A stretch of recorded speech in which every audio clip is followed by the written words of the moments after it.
All right, you want to go top 5 play callers? Let's do it. All right, I'm going to upset a lot of people, but I don't care because I'm going to explain it to you. Because I think people have a common misconception really of what play caller, what it entails. It's not just calling the plays. So here's my top 5 college football offensive play callers. Okay, it can be offense coordinator, it can be a head coach. You have coaches that call the plays. We had Hugh Freeze on here a while ago, and he runs it just like a normal OC. So I'm going to go 5-1. 5, Bill O'Brien. A lot of people sleep on Bill O'Brien's football knowledge for some reason. I get it. He's at Bama. They have really good players. Was he elite at Penn State? No, but was good enough to be able to go to the NFL and be an NFL head coach for a while. The dude can out-formation just about anybody there is. Because let me give you a hint about play callers. It's not just about hitting, you just go out and just call the plays during the game. You have it all set up. It's about installation. It's about preparation. It's about diagnosis. And that's how you dial up. A play caller isn't just somebody that shows up on game day and just picks a play out of a hat and calls it. You have to get it ready. You have to be able to have answers to tons of different looks. You may have it set to run against certain looks on defense, but they come out in something different. You have to already have an audible put in or some way to check it to something different or have an answer within the play. So give me Bill O'Brien, number 5. Is it the sexiest offense of all time? No, it's not. But it works. I know Alabama has great players, but what he does is smart. Bill O'Brien is very underrated and is probably going to be the next head coach at Alabama. Sorry to piss everybody off. Starting to lean that way since Mario went to Miami. Number 4, Jimbo Fisher, for a very similar reason. Is what Jimbo runs the sexiest thing of all time? Is it the Gal Gadot of offensive play callers? No, but it works. It's steady. He can develop quarterbacks. People say, oh, well, he struggled developing quarterbacks. I don't know. Jameis Winston ended up being pretty good when they won the national championship. I know it didn't end great at FSU, but from building an offense from the inside out, from understanding balance, how important it is not just to run the ball well or throw the ball well, how to set things up, how to call plays in the red zone. Jimbo Fisher, he's been doing it forever. There's not a defense or a look he hasn't seen, so give me Jimbo Fisher. Then, Hugh Freeze. Dude's 100% witch. If you can beat Bama twice, including one time with Bo Wallace, doing something pretty good.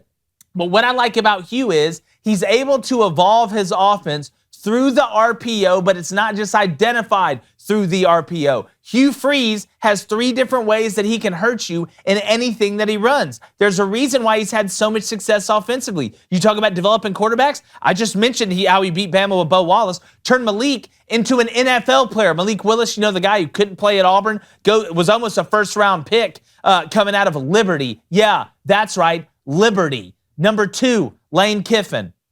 Grew up in it. Dad was Monty Kiffin, defensive celebrity, introduced Tampa 2. You want to know how to be smart on offense? Know exactly what's going on defense. That's where Lane hurts people. And Lane is a home run hitter. I know Jeff Lebby and him kind of worked together, the way they called plays at Ole Miss. It was a great fit. Jeff Lebby is a hell of a coach. He's going to be a hell of a play caller at Oklahoma for Brent Venables. But Lane has a ton of witch in him, and he can dial up the home run. He's a guy that doesn't set you up to hurt you for 20 yards. He's the guy that sets you up to hit it for 80 and put his hands up when it's going there. And you talk about coverages, this dude has seen more coverages than Flo from Progressive, so I'm not worried about that. And number 1, Lincoln Riley.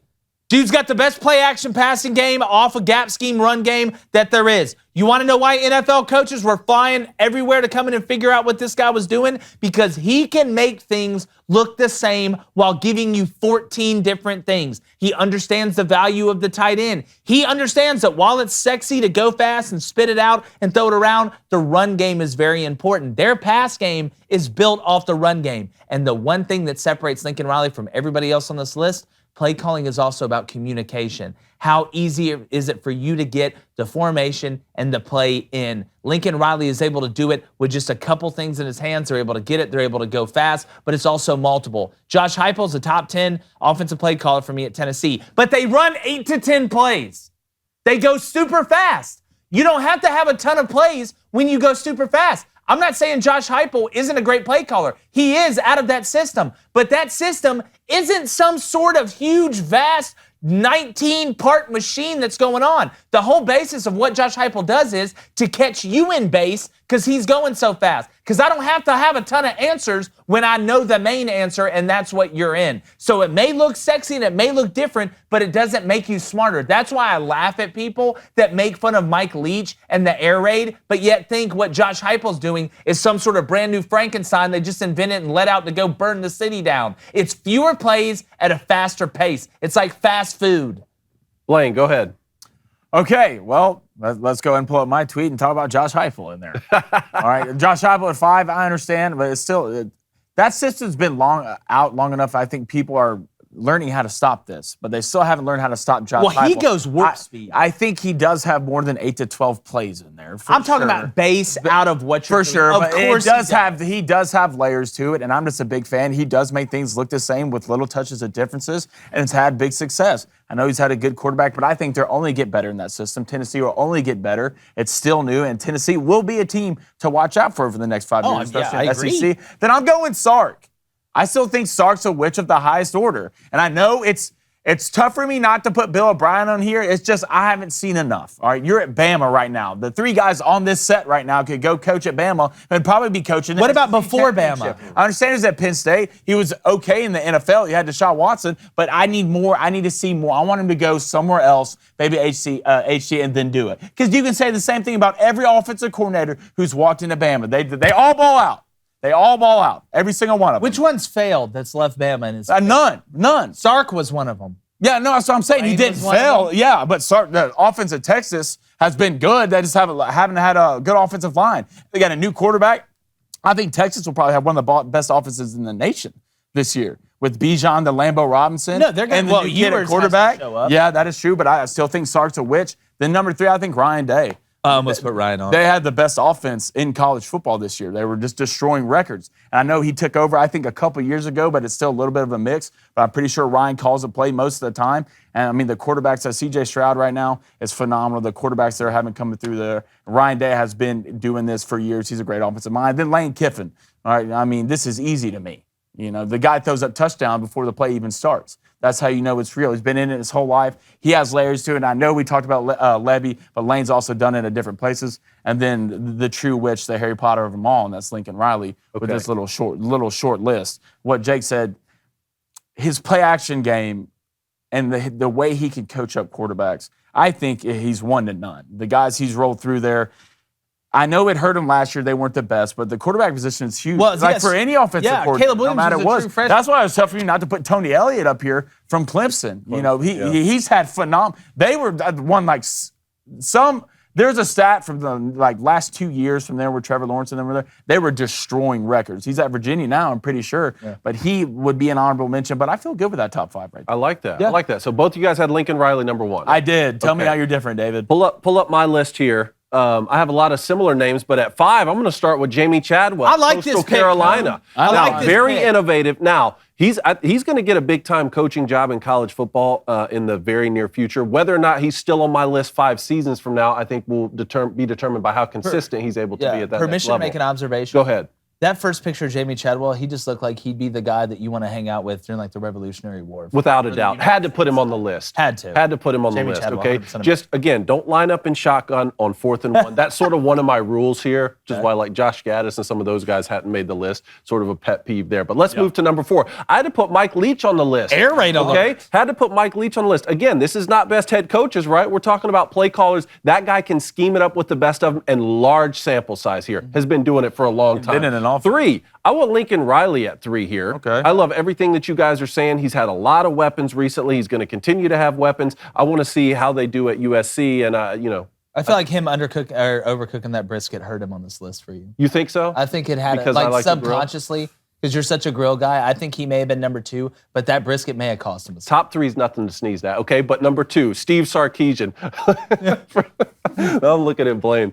Steve Sarkeesian, look, I like everything that Sark's been able to do. You look at Texas last season, he didn't have a lot of weapons, and still what he was able to do offensively was absolutely amazing. I know that light it on fire when he went to the Falcons, when he left Alabama for the OC the first time. But still, I think Sarkeesian's going to have a much better season at Texas. Let's see what Quinn Ewers is able to do, and I still think they have the best running back. Definitely start 0-1. You're definitely starting 0-1. Fair enough, but I think they could have the best running back in college football, and Bijan Robinson too. Yeah, so. yeah. I love your honorable mention with Kendall Briles too. Just give me a couple years. I'm so interested to see where Kendall ends up as a head coach. Yeah, so definitely on that, Lane Kiffin number 1 for me, just because I think that you can give him any personnel and any talent, like we say, be able to win in multiple ways. He's going to be able to scheme it up, dial it up, and have success no matter what players you give him, no matter what scheme he's going up against. I think Lane Kiffin sits atop right now. Ryan Day, I wanted to put Ryan Day on the list, but like we were saying with Kevin Wilson, his OC is so good. Yeah. You have to be able to see like what people are doing without offensive help. Yeah, and I know Kevin Wilson. I think he's about 60. I want to say he's been there.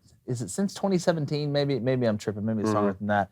But I know Ryan has a lot of input, obviously, on that offense and the quarterback play. And does Ohio State run the craziest, most intricate system of all time? No. We're kind of seeing with Justin Fields as he's getting a little bit used to being able to have to diagnose more coverages and being able to get to that second, third read consistently instead of just relying on the first and taking off. I think he'll continue to get better. But it's hard to look at Ohio State. It just shocks me that the quarterbacks haven't had more success in the NFL. Yeah, we're going to talk about that too. But I think that still, Ryan Day and Kevin Wilson, a dynamic play-calling duo. With Jeff Lebby, I think, it's going to be interesting to see what happens with his play calling now that he is able to set his own system, basically, and not be under. See, I don't understand why Virginia Tech went and got old boy from Penn State, and you don't go try and get a Jeff Lebby. Like, to be the head coach, not to be the OC. Like, because I'm telling you, you talk about programs to worry about that are like going to turn into Nebraska. I'm legitimately worried about Virginia Tech.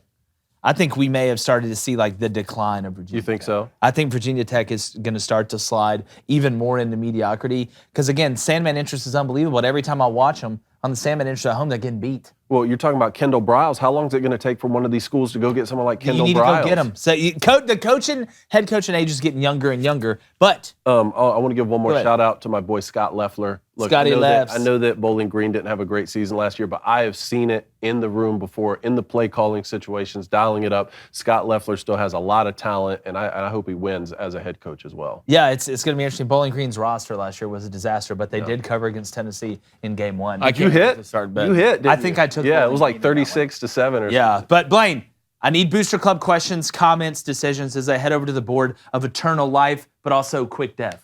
Jonathan Herndon says, Ask Crain, hashtag Ask Crain and Company. If Bama wins the college football playoff, are you guys wearing a jersey?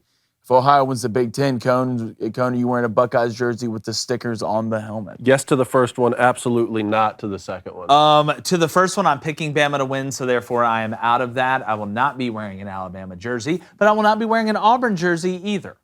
As long as I breathe, I will never wear an Alabama jersey. All right, Brendan Moore says, I like the Hugh Freeze pick. Yup. I'm interested to see what he does without Malik Willis. Again, the sample size is pretty big with Hugh. Yeah. It's pretty big. He's done a lot with a lot of quarterbacks, including pissing Nick Saban off enough to get turned in. Go ahead, Blaine. Jonathan Herndon asks, what about Brian Kelly? Brian, to me, isn't as involved in the play calling as a lot of people would think. Again, I love his program building. I love the style of offense that he wants his guys to run. I just don't think he's a top 5 play caller. All right. Jonathan Herndon again says, y'all like Stark or Lincoln? If you had to choose right now, I'm taking Lincoln. I'm taking Lincoln. Yeah. Kenny, who are you going with? Maybe Lincoln. Yeah. Maybe Lincoln. But I still like Sark, man. All right. I still like Sark. Will he have the like you said, program building capabilities that Lincoln Riley has? I think Lincoln Riley is much more than just a play caller. I think Jimbo Fisher is much more than just a play caller. Yep. You actually used to say it all the time when it came to, who was it, Kevin Sumlin? Mm-hmm. Kevin Sumlin built an offense at Texas A&M. Jimbo Fisher has built a program. That's why I didn't include him in my top 5 play callers, because I think his skill set actually expands beyond that. Sark needs a good season before they walk into the NFL, or the SEC. Well, same thing. Yeah, it could get extremely dark quick. Well, you see what's happened everywhere else. All right, hey, if you like what you heard, go ahead and ring that bell. Turn those notifications on. We're bringing it every day, daily from 2 to 3 Central, and we want you here. I can hear it ringing now.